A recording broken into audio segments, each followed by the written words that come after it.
রাতে খালি গায়ে ঘুমালে দুইটি বিপদ আপনার জীবনে চলে আসবে। অবশ্যই আপনি দুইটি বিপদের ভিতরে পড়ে যাবেন। আমরা অনেকেই আছি রাতের বেলা যখন গরম বেশি লাগে তখন আমরা খালি গায়ে ঘুমাই। নবীজি সাল্লাল্লাহু আলাইহি সাল্লাম কখনো খালি গায়ে ঘুমাতেন না। নবীজি সাল্লাল্লাহু আলাইহি সাল্লাম এই খালি গায়ে ঘুমাতে নিষেধ করে দিয়েছেন। আমাদের নবী তার উম্মতের জন্য A to Z যা কিছু লাগবে সব শিক্ষা দিয়ে গেছেন। সালমান ফারসি রাদিয়াল্লাহু তাআলা আনহু বলেন, আমাদের নবী আমাদেরকে একেবারে বাবা যেভাবে সন্তানদেরকে শিক্ষা দেয় এভাবে আমাদেরকে শিক্ষা দিয়েছেন। আপনি কিভাবে টয়লেটের ভিতরে ঢুকে পরিষ্কার পরিচ্ছন্নতা অর্জন করবেন সেটাও নবীজি সাল্লাল্লাহু আলাইহি ওয়াসাল্লাম শিক্ষা দিয়েছেন, এবং আপনি কাবা ঘরের ভিতরে কিভাবে নামাজ পড়বেন সেটাও নবীজি শিক্ষা দিয়েছেন। সুতরাং আমাদের নবী হচ্ছেন আমাদের রুহানি পিতা। পিতা যেভাবে সন্তানদেরকে শিক্ষা দেন, আমাদেরকেও নবীজি সাল্লাল্লাহু আলাইহি ওয়াসাল্লাম এভাবে শিক্ষা দিয়েছেন কিভাবে তার উম্মত জান্নাত পর্যন্ত চলে যাবে। সুতরাং রাতের বেলা খালি গায়ে ঘুমাবেন না। রাতের বেলা যদি আপনি খালি গায়ে ঘুমান, এক নাম্বার বিপদ হচ্ছে ফেরেশতারা আপনার জন্য বদদোয়া করবে। কেননা ফেরেশতারা কিন্তু লজ্জাশীল অনেক বেশি। ফেরেশতারা আপনার পাশে কিন্তু সব সময় থাকে। প্রতিনিয়ত 20 জন ফেরেশতা আমাদেরকে প্রটেক্ট করছে, হেফাজত করছে প্রতিনিয়ত। লাহু মুআকিবাতুম মিন বাইনি ইয়াদাইহি ওয়া মিন খালফি ইয়াহফাযুনাহু মিন আমরিল্লাহ। আল্লাহর অর্ডারে প্রতিনিয়ত আমাদেরকে 20 জন ফেরেশতা সবসময় প্রোটোকল দিচ্ছে এবং আমাদেরকে হেফাজত করছে। আমাদের সামনে একজন ফেরেশতা, বামে একজন ফেরেশতা, ডানে একজন ফেরেশতা, বামে একজন ফেরেশতা, এই 4 জন ফেরেশতা সামনে বামে ডানে পিছনে আছে।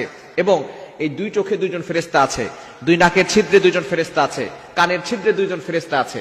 তাহলে এখানে হচ্ছে 6 জন, আর সামনে পিছনে বাম পাশে ডান পাশে হচ্ছে 4 জন, মোট হচ্ছে 10 জন। এই 10 জন সকাল থেকে সন্ধ্যা পর্যন্ত ডিউটি পালন করে। আবার এই 10 জন চলে যায় সন্ধ্যার সময়, সন্ধ্যার পরে আবার সারা রাত ধরে বাকি 10 জন আবার আপনার হেফাজত করার জন্য তারা ব্যবস্থাপনা করে। সুতরাং এই 10 জন 20 জন ফেরেশতা প্রতিদিন আপনাকে প্রটেক্ট করছে, হেফাজত করছে।